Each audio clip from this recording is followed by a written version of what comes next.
আমাদের নামাজ, আমাদের রোজা, আমাদের ইবাদত, এগুলোকে মিজানের পাল্লায় উঠালে কোনো ওজনই হবে না। তবে আমাদের একটা কৌশল জানা আছে, আমরা আল্লাহর রহমতের ভিখারি। আমরা সেদিন আগেই গুনার স্বীকৃতি দিয়ে দেব। আমরা বলবো, আল্লাহ তুমি প্রশ্ন করার আগে তোমার একটা কথা বলি, আমারে কিছু জিজ্ঞেস করো না, আমি সব করেছি। এমন কোন পাপ নাই যে পাপ আমারে দিয়ে হয় নাই।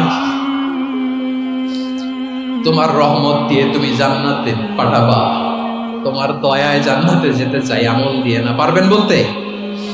কিয়ামতের দিন আমরা বলবো, আল্লাহ আমার আমল দিয়ে জান্নাত চাই না, আমি তোমার দয়া দিয়ে জান্নাত চাই। তোমার দয়া ছাড়া আমার কোনো উপায় নাই। কারণ আল্লাহ যদি বিচার করে, বাঁচার কারো উপায় নাই। আল্লাহ যদি বলে ফেলেন তুই এটা করলি কেন, ওখানে গেলি কেন, কোরআনে 1000 বার নিষেধ করলাম তারপরেও এই পাপে জড়ালি কেন, এরকম প্রশ্ন ছুড়ে দিলে আমার উত্তর আছে? বাঁচার কোনো উপায় আছে? রোজ হাসরে হে আল্লাহ আমার করুণা বিচার, করুণা বিচার, বিচার চাহি না তব দয়া চাহি, এ গুনাহগার করুণা বিচার।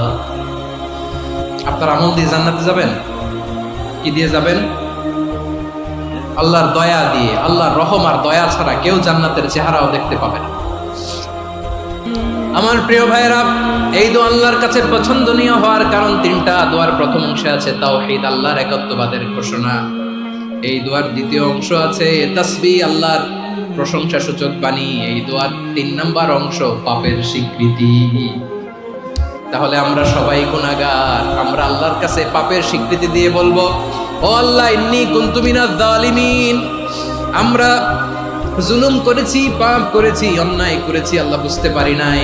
শয়তানের ওয়াসওয়াসায় পড়ে, বন্ধুর পাল্লায় পড়ে, নফসের খায়েশ মিটাতে যে আল্লাহ করে ফেলেছি। তুমি গুনাহ না মাফ না করলে আমাদের গুনাহ মাফ করার দ্বিতীয় কেউ নাই। ঠিক কিনা বলেন? এভাবে অনুতপ্ত হয়ে যদি আল্লাহর কাছে দোয়া করেন, দেয়ালে পিঠ থেকে গেছে, কোনো রাস্তা নাই বের হওয়ার, ওই মুহূর্তেও আপনাকে বিপদ থেকে উদ্ধার করবে কে? বিশ্বনবী চরম বিপদে পড়লে 2টা দোয়া পড়তেন। প্রথম হলো এটা, লা ইলাহা ইল্লা আনতা সুবহানাকা ইন্নী কুনতু মিনাজ জালিমিন। এই দোয়াটা আমরা বেশি বেশি পড়ব। রাজি আছেন? সবাই আওয়াজ করে পড়ুন ইনশাআল্লাহ। আমার প্রিয় ভাইয়েরা, বিপদে পড়লে বিশ্বনবী আরো একটা দোয়া পড়তেন, লা ইলাহা ইল্লাল্লাহুল আযীমুল হালিম, লা ইলাহা ইল্লাল্লাহু রাব্বুল আরশিল আযীম, লা ইলাহা ইল্লাল্লাহু রাব্বুস সামাওয়াতি ওয়াল আরদি ওয়া রাব্বুল আরশিল কারীম। এই যে বললাম, রেকর্ড হয়ে গেছে। এখন তো আর ইনস্ট্যান্ট মুখস্থ না হলো, পরে মুখস্থ করে নেবেন। আল্লাহ ছাড়া কোনো উপাস্য নাই, তিনি সুমহান, মহা সহিষ্ণু। আল্লাহ ছাড়া কোনো উপাস্য নাই, তিনি সুমহান, আরশের অধিপতি। আল্লাহ ছাড়া কোনো উপাস্য নাই, তিনি আকাশের মালিক, জমিনের মালিক, তিনি সুবিশাল, আরশের অধিপতি। সুবহানাল্লাহ পড়েন। এই দোয়াটা কেউ যদি পড়ে যদি এর ওসিলা করে দোয়া করে, তাকে বিপদ থেকে মুক্তি দেয় কে? মনে থাকবে আপনাদের? তাহলে বিপদের প্রথম ধাক্কায় কি যেন পড়তে হয়? ইন্না লিল্লাহ। তারপরে কি বলে আল্লাহর কাছে নিজেকে সঁপে দিতে হয়? দেয়ালে পিঠ থেকে গেলে লা ইলাহা ইল্লা আনতা সুবহানাকা ইন্নী কুনতু মিনাজ জালিমিন। 2 নাম্বার হচ্ছে লা ইলাহা ইল্লাল্লাহুল আযীমুল হালিম, লা ইলাহা ইল্লাল্লাহু রাব্বুল আরশিল আযীম, লা ইলাহা ইল্লাল্লাহু রাব্বুস সামাওয়াতি ওয়াল আরদি ওয়া রাব্বুল আরশিল কারীম। মনে থাকবে? ইনশাআল্লাহ বলেন সবাই, আওয়াজ করে সবাই ইনশাআল্লাহ। অনেক সময় এমন হয়, হঠাৎ বিপদের সম্মুখীন হয়ে আমরা রেডি হয়ে বের হয়েছে অফিসে, হঠাৎ অ্যাক্সিডেন্টে পড়ে যাই, হঠাৎ পেটের ব্যথায় অজ্ঞান, এরকম হয় না? আপনাদের হয় না? বিষ্ণু ইসলাম বলেন, আকস্মিক দুর্ঘটনার বিপদ থেকে যদি কেউ বাঁচতে চায়, সকাল সন্ধ্যা যেন প্রত্যেকে এই দোয়াটা পড়ে। সকালে যদি 3 বার পড়ে, সন্ধ্যা পর্যন্ত হঠাৎ বিপদ থেকে সে রক্ষা পাবে। To be protected from sudden calamity, sudden disaster, sudden calamity, হঠাৎ বিপদ, হঠাৎ ভয়ঙ্কর কোন আকস্মিক বিপদ থেকে আল্লাহ বাঁচায় নেবে। সকালে পড়লে সন্ধ্যা পর্যন্ত প্রোটেক্টেড, সন্ধ্যাবেলায় যদি 3 বার পরে সকাল পর্যন্ত প্রোটেক্টেড। সুবহানাল্লাহ পড়ে। দোয়াটা কি?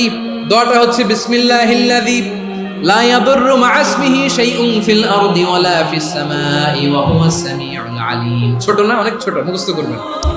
বিসমিল্লাহিল্লাযী লা ইয়াদুররু মা ইসমিহি শাইউন ফিল আরদি ওয়ালা ফিস সামা। ওই আল্লাহর নাম নিচ্ছি যে আল্লাহর নামের বরকতে আকাশ জমিনের কোনো কিছু কারো কোনো ক্ষতি সাধন করতে পারে না। তিনি সর্বশ্রোতা, সর্বজ্ঞ। সুবহানাল্লাহ পড়বেন এই দোয়াটা, বিসমিল্লাহিল্লাযী লা ইয়াদুররু মা ইসমিহি শাইউন ফিল আরদি ওয়ালা ফিস সামাই ওয়া হুয়াস সামিউল আলিম। ফজরের পরে 3 বার, মাগরিবের পরে 3 বার যদি কেউ পড়ে প্রোটেক্টেড, যে কোনো হঠাৎ বিপদ থেকে প্রোটেক্টেড। প্রোটেক্ট করেন কে? ওই আল্লাহর নাম নিচ্ছি যে আল্লাহর নামের ওসিলায় আকাশ জমিনের কোনো কিছু কোনো ক্ষতি করতে পারে না। সুবহানাল্লাহ পড়েন। আচ্ছা, এবার আমাদের জীবনে দুশ্চিন্তা আছে না নাই বলেন?